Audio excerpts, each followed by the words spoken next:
According to EcoWatch, a leading environmental news site, fashion is the second largest pollutant in the world after oil. Fast fashion refers to a phenomenon in the fashion industry where production process is expedited in order to get new trends to the market as quickly and as cheaply as possible. You may be asking yourself, how does clothes even affect our environment? Fashion is a complex industry that requires an extensive amount of steps to create the colorful, cheap, and beautiful clothing articles we all love. The making of a t-shirt involves raw materials such as cotton, toxic dyes that are later dumped into our oceans.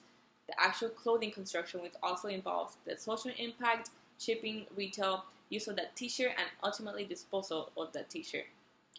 It takes thousands of gallons of water to make one t-shirt and a pair of jeans that probably costs you around $30. Materialism comes at a high price, and it has even cost lives of women and men around the world who make that t-shirt or a pair of jeans for us in third world countries. Fast fashion has a huge environmental impact to most of us that most of us are unaware of. Most people don't know what they don't know that the textile industry uses up to 9 trillion gallons of water annually, according to an article on the impact of the dye industry in the environment.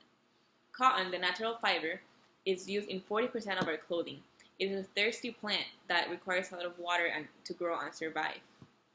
The leading countries in regards to cotton are India, the United States, Uzbekistan, Pakistan, and Brazil. Cotton production in Uzbekistan killed their environment.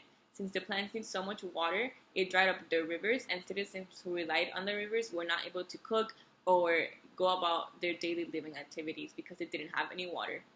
We don't think that making clothes, the making of our clothes in our back, causes people in Uzbekistan to not have food to eat from the river near their home. We don't think that buying a shirt for $5 has so much worldly impact.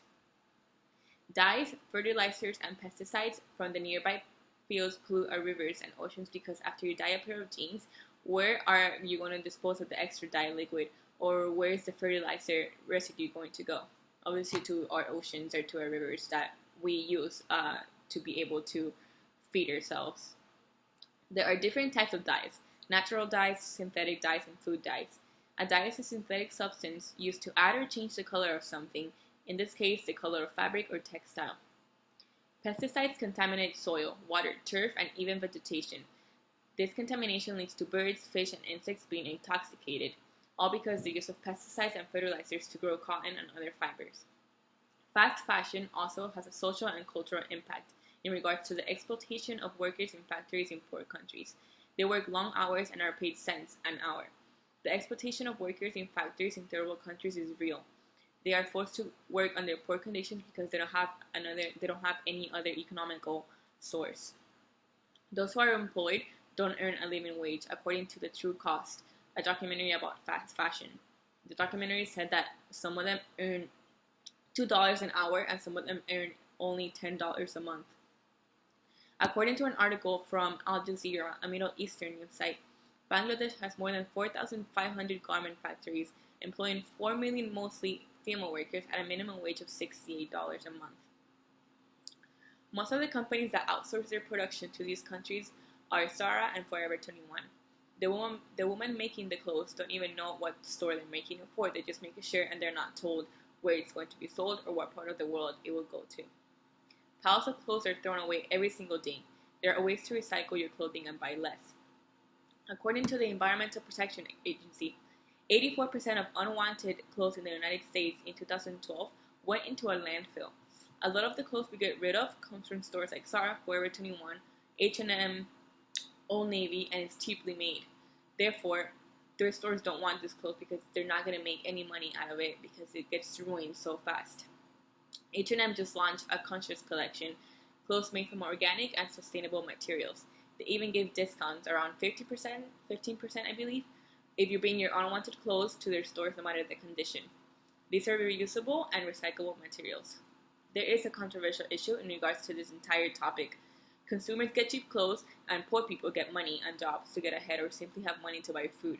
If we stop buying these clothes, they'll be out of a job. So it's kind of a tricky situation.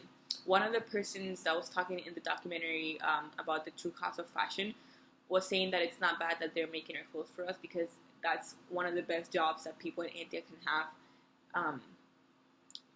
according to their standard of living, because as Americans we view it as such an awful job, and they view it as such like privilege to be able to sit and make clothes instead of going out into the field and doing other physical work to earn their living wages.